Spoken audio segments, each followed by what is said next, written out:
আসসালামু আলাইকুম রহমতুল্লাহি বারাকাতু। দীর্ঘ 3 থেকে 4 মাস রোদ বৃষ্টি সব কিছুই পাশে এই ফ্যান। তো কত জ্বর হয়েছে না ঠান্ডা হয়েছে বলাতে পারছি না।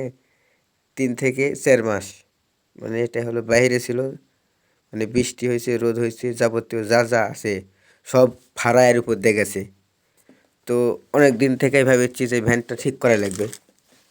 তো ভ্যান ঠিক না করলে আমাদের ঘাস কেটে মানে ওরা ঘাড়ে করে বয়ে নিয়ে আসা অনেক কষ্টকর। আর ওই ঘাসটা প্রচুর পরিমাণ ভ্যারি, আপনারা জানেন। মানে এত পরিমাণ ভ্যারি, ওইটা 2 থুক থেকে 3 থুক বোঝা করে বাসায় নিয়ে আসা কষ্টসাধ্য হয়ে যায়। আর আমাদের সব ঘাসের জমি বাড়ি থেকে দূরে, তো বোঝা করে নিয়ে আসা বা কাঁধে করে নিয়ে আসা অসম্ভব। তো ভ্যান আমাদের লাগবে বাধ্যতামূলক। তো অনেক দিন থেকে ভাবছি ভ্যানটা ঠিক করা লাগবে। তো গতকাল গেছিলাম বৈকালে, ভ্যান নিয়ে গেছিলাম বাজারে, মানে মেকানিকের কাছে, যে কী না কি ঠিক করা লাগে। তো নিয়ে যেয়ে তো আমি ভাবছি যে অনেক কিছুই ঠিক করা লাগবে। তো না, বেশি ঠিক করা লাগে না। ঠিক করা বলতে হলো আপনার ঠিক করা হচ্ছে টায়ার টিউব। তো কয়েকটা স্ক্রু চেঞ্জ করছি, আর হলো টায়ার আর টিউব। তো এই যে এই ট্রলি দেখেছেন, এই ট্রলিটাও নতুন।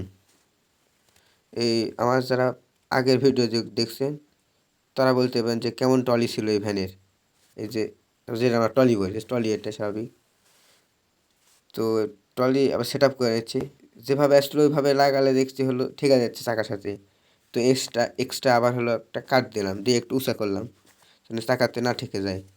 আর এটা ধরেন এই ভ্যানটা চলবে তো ভালো রাস্তা না, খারাপ রাস্তা চলবে, এখানে একটু উঁচাই করলাম চাকা থেকে। আমরা ভ্যানকে আজ নতুন রূপে বা জৈবন কানে ফিরিয়ে নিয়ে গেলাম। তো ভোরে কাল থেকে জৈবন কানে নিয়ে গেলাম। আর সকলে আমার জন্য দোয়া করবেন। আল্লাহ সুবহানাহু ওয়া তাআলা যেন সকল ব্যবসাতে বারাকা দান করুন। আসসালামু আলাইকুম রহমতুল্লাহি ওয়া বারাকাতুহু।